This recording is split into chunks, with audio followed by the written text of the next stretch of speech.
चाय अच्छी बनी थी? हाँ? अब ध्यान देंगे, सोएंगे तो नहीं? हाँ? ठीक है, चलिए। अब बहुत काम के कानून पे आते हैं, जो है वेतन से लेकर मजदूरी से लेकर जो कानून है, जो कोड बना है, अब उसके पास आ रहे हैं। ये कोड में 4 कानून है, इनको समा लिया गया है और ये चारों कानून को आप जानते हैं क्योंकि आपने भी जो काम किया है ये इसी के संदर्भ में काफी काम आप कर चुके हैं। एक है न्यूनतम वेतन को लेकर कानून। कौन बताएगा न्यूनतम वेतन कानून क्या होता है? हाँ, सही कह रहे हैं। न्यूनतम वेतन मतलब कम से कम इतना तो मिलना ही चाहिए मजदूरी में। फिर दूसरा है बोनस को लेकर कानून। क्या होता है बोनस के कानून में? जो कार्य अवधि होती है उसके ऊपर जो बोनस के रूप में या बेनिफिट जो अतिरिक्त दिया जाता है। ज्यादातर दिवाली के समय दे देते हैं बोनस या होली के समय दे देते हैं बोनस, है ना? तीसरा है समान वेतन कानून। हाँ, इसमें थोड़ा लिखने में गलती हो गई मुझसे। तो समान वेतन, उसका मतलब क्या होता है? समान किसको मिलेगा वेतन? सबको बराबर है। सबको बराबर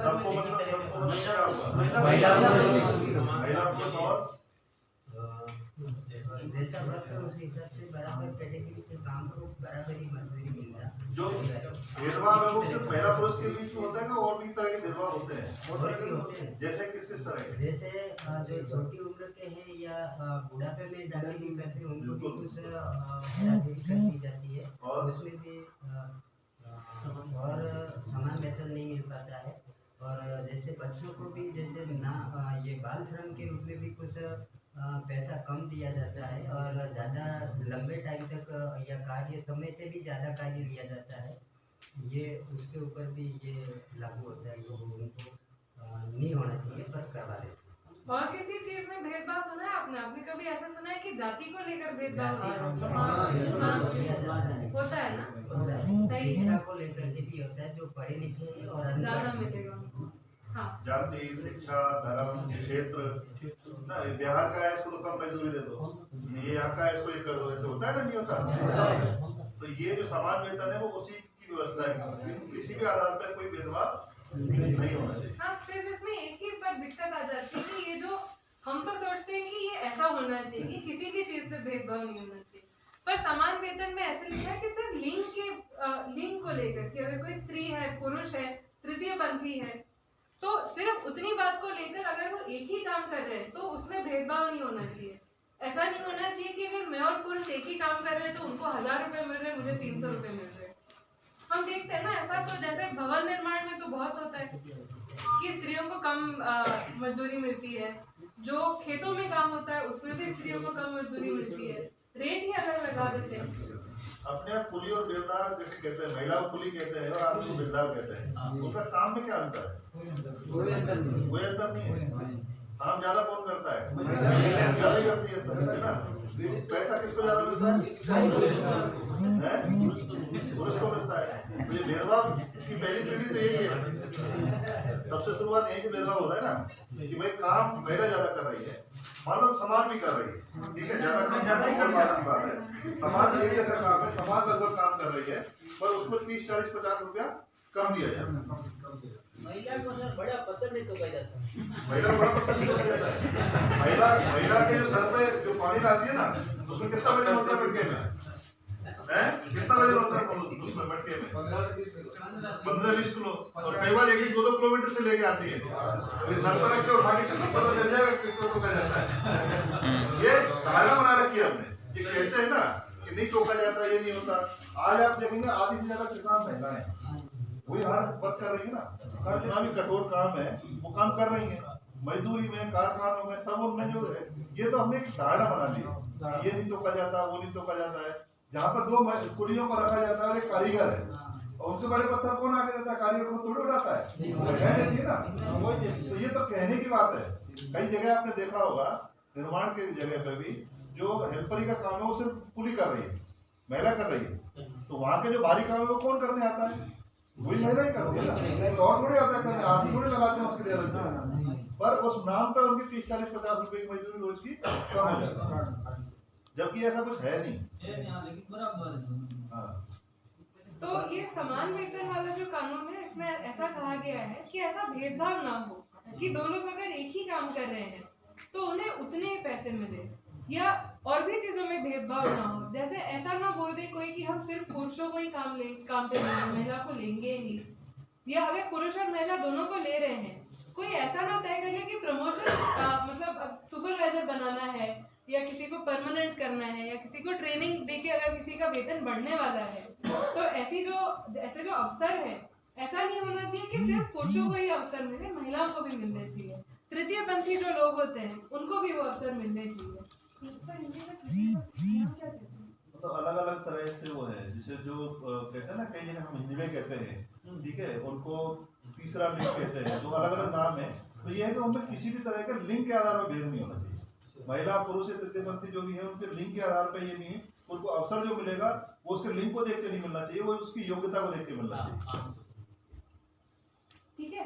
और चौथा है वेतन अदायगी, मतलब पेमेंट ऑफ वेजेस एक्ट जिसको जानते हैं, जिसमें ऐसा लिखा है कि मजदूरी कब देनी है, किस तरह से देनी है, कितनी देनी है, वो सब जिस कानून में आता है। अब ये चारों कानूनों को अच्छे से जानते हैं, आपने पहले भी बहुत पढ़ाई की है। सबसे ज्यादा इसी पे ज्यादा हमारा काम रहता है ना, क्योंकि होता है ऐसे कि हम जिन लोगों के साथ काम कर रहे हैं, हमारे गांव से जो लोग जा रहे हैं, हो सकता है उनको बाकी अधिकार ना मिले, पर ये मिलने की थोड़ी तो संभावना होती है कि जब हमारे पास लेबर लाइन में केसेस आ जाती हैं या जब हम मीडिएशन के लिए चले जाते हैं, हम ये तो कोशिश करते हैं कि कम से कम पैसे तो मिल जाए लोगों को। हो सकता है उनके बाकी अधिकार उनको नहीं मिल पाए, पर ये तो सबसे जरूरी है। हाँ, क्योंकि आजीविका के लिए, मतलब बस आपका जीवन चलने के लिए, अपने आपके बच्चों को पालने के लिए बहुत जरूरी है ये चार कानून। तो ये जो मजदूरी को लेकर कोड है, इसमें बहुत ध्यान से सुनेंगे और इसको बहुत अच्छे से समझने की भी कोशिश करेंगे। अगर कोई सवाल है या आप चाहते हैं कि मैं कोई चीज वापस दोहराऊं तो बस बोल दीजिए, तो मैं अभी साफ कर देती हूँ अगर कुछ समझ नहीं आ रहा है तो। ये जो न्यूनतम वेतन अधिनियम है, पहले जो हुआ करता था ये सब पे लागू नहीं होता था, सबको अधिकार नहीं था न्यूनतम मजदूरी का। किसको अधिकार था? तो या तो केंद्र सरकार या राज्य सरकार अगर बोलती है कि ये काम को लागू है, जैसे भवन निर्माण को लागू है, तो भवन निर्माण में काम करने वाले लोगों को भी लागू है। अगर ये बोल देती थी कि कढ़ाई काम वाले लोगों को है या पत्थर कढ़ाई वाले लोगों को है, तो उनको मिलता था। अभी जो नया कानून है, जो भी काम करता है सभी पे लागू हो गया है। जिसका भी मालिक है, जो भी मजदूरी कर रहा है, उसको ये कानून लागू हो जाएगा। ठीक है, ज्यादा से ज्यादा लोगों को ये कानून के दायरे के नीचे लाया गया है। इसमें ऐसा नहीं बोला है कि 10 से ज्यादा लोग चाहिए, 50 से ज्यादा लोग चाहिए या इसी तरह का काम चाहिए। जो भी मालिक किसी भी इंसान को रख रहा है काम करने के लिए, उसमें उसको कम से कम न्यूनतम मजदूरी देना अभी कंपलसरी हो गई। ये जरूरी ही है कि न्यूनतम का मजदूरी सबको मिलनी ही है। कुछ लोग हैं जो फिर भी छूटेंगे, जैसे अगर कोई अभी घर पे जो लोग काम करते हैं, क्या बोलेंगे, साड़ी कटिंग का, हाँ, जैसे घरों में जो लोग काम करते हैं ना, कई लोग ऐसे हैं जो कोई काम करने जाते नहीं, बीड़ी बनाने का काम जैसे है, वो घर पे काम है ना, जिसको घर पे रह के काम करते हैं। कई बार क्या होता है, जैसे कुछ कसीदा का काम है, कुछ काम जो होता है वो क्या है कि घर पे ही दे दिया जाता है, घर से आदमी उठा के ले जाता है। अपने क्षेत्र में थोड़ा कम है, और कई क्षेत्रों में पश्चिमी राजस्थान में खूब देखा जाता है।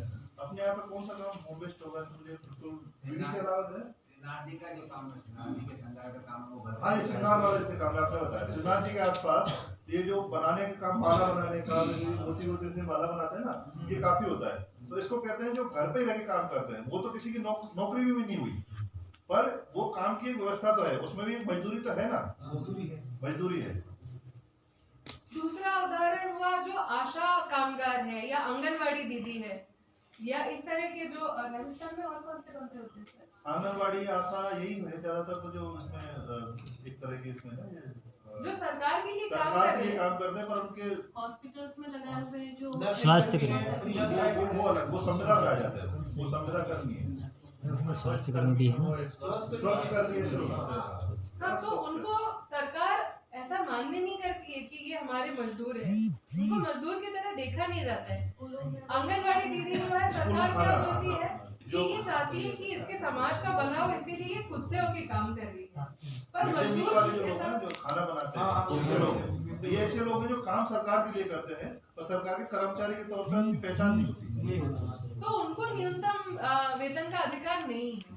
कुछ लोग हैं जो फिर भी छूट जाते हैं, पर ज्यादा से ज्यादा लोगों पर लागू होने वाला अगर कोई श्रम कानून है तो वो ये वाला है। जो वेतन को या मजदूरी को लेकर कानून है। इसमें ऐसा कहा है कि सभी के लिए सुनिश्चित न्यूनतम मजदूरी तो मिलेगी ही मिलेगी, ठीक है। अभी ये मुझे बताएंगे कोई कि न्यूनतम मजदूरी मतलब क्या होता है? आप जानते हैं न्यूनतम मजदूरी में क्या आता है? अगर मैं बोल रही हूँ कि मुझे न्यूनतम मजदूरी मिल रही है तो मुझे क्या मिल रहा है? जो सरकार ने तय करी हुई जो हाँ। मजदूरी होती है वो लास्ट जो उसकी सरकार अगर 10 रुपए तय कर दे तो आप ले लोगे क्या? तो सरकार कैसे तय करती है? किस चीज के लिए तय करती है? वो आप में से कुछ लोगों को याद हो तो हमने नवंबर दिसंबर में पिछले साल एक वर्कशॉप की थी। यूनियन के लोग जा रहे थे उसमें, क्योंकि कुछ पैरालीगल और यूनियन वही लोग हैं, तो उनको याद होगा हमने उस चीज को देखा था कि जो न्यूनतम मजदूरी कैसे तय होती है, उनमें किन किन चीजों के खर्चों को देखा जाता है। एक तो पढ़ाई का, खाने पीने का खर्चा, खाने पीने का कितने लोगों का खर्चा? 0 से लगा करके लास्ट जो एक घर में 10 लोग हैं तो 10 का है। 10 का है। नहीं, नियम में 10 का है क्या? होना तो चाहिए। नियम में है क्या? जो नियम बनाया उसमें क्या है? उसमें 5 का। कौन कौन 5? तो पति पत्नी हाँ, 2 या 3 बाल बच्चे 2 या 3 बाल बच्चे। और किस किस का खर्चा है? खाने पीने का हो गया, आपने कहा पढ़ाई का हो गया, पढ़ाई का, ठीक है, बच्चों की पढ़ाई का, और महंगाई, ठीक है, महंगाई तो उन्हीं चीजों पर लगेगी जो खरीदेंगे, उन चीजों पर लगेगी। बीमारी का, स्वास्थ्य का, हाँ, शादी विवाह जो सामाजिक काम है उनका, कपड़ों का, मायरा, हाँ मायरा बहुत चर्चा होती है, अरे भाई सब खर्चे होते हैं, टूथ ब्रश वगैरह खर्चा, तेल पानी राशन। उसमें भी आधे घंटे में अच्छा घर का आएगा उसमें खर्चा, घर का खर्चा आएगा, घर का बिजली का बिल, किराया तो आएगा ना। देखिए रोटी कपड़ा मकान ये 3 सबसे जरूरी चीजें हैं। न्यूनतम मजदूरी में इनको तो गिना ही गया कि अगर इंसान को इंसान की तरह रहना है, मजदूर को अपने पत्नी के लिए या अपने पति के लिए, बच्चों के लिए कम से कम जितनी जरूरतें हैं उतनों को पूरा करना है, तो न्यूनतम मजदूरी में उतना तो होना चाहिए। मतलब दिन के अगर 20 रुपए मिल रहे तो ये जरूरतें पूरी हो पाएंगी क्या? नहीं हो पाएगी। तो न्यूनतम मजदूरी का मतलब ये है कि कम से कम ये सारी जो जरूरतें हैं इंसान की, परिवार की, इंसान की तरह जीने में, ना कि जानवर की तरह बस जी रहे, मरे नहीं है अब तक, बस ऐसे जी रहे हैं, ये नहीं होती न्यूनतम मजदूरी। न्यूनतम मजदूरी का कारण क्या है देने का कारण? कि लोगों ने कम से कम उनकी इतनी जरूरतें पूरी होनी चाहिए। इंसान को इतना खाना तो मिलना चाहिए कि वो काम कर सकता है, उसके बच्चों को इतना तो शिक्षण मिलना चाहिए कि वो भी धीरे धीरे करके उनका शिक्षण पूरा करके वो भी काम में आ सकते हैं, है ना। जो सामाजिक उनकी जरूरतें हैं वो तो पूरी हो। न्यूनतम मजदूरी का उद्देश्य ये है कि जो भी काम करे उनको कम से कम उतना तो पैसा मिले। अब सर लिख रहे हैं कि क्या क्या जरूरतें पूरी करने का प्रयत्न करता है न्यूनतम मजदूरी। मैं तब तक साथ साथ बोलती भी जाती हूँ। हाँ, देखो एक तो ये है कि भोजन और पोषण की जो बात है ना, ये सबसे पहले ये देखा जाता है कि न्यूनतम मजदूरी तय कैसे करेंगे। न्यूनतम मजदूरी इतने से कम नहीं होनी चाहिए कि परिवार का उसको पालन पोषण नहीं हो सके। अब पालन पोषण में जैसे अभी काव्य ने बताया कि सिर्फ खाना नहीं है, पशु की तरह जीवन नहीं है कि खाना खाओ और काम चल जाए।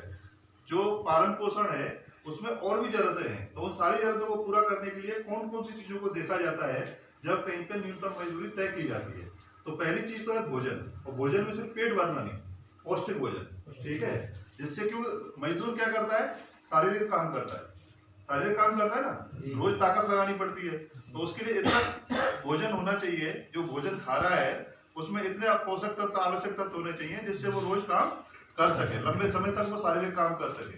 उसको बैठ के नहीं काम खाना है, बैठ के काम नहीं है ना उसका, तो उसका काम कैसा है, मेहनत वाला काम है।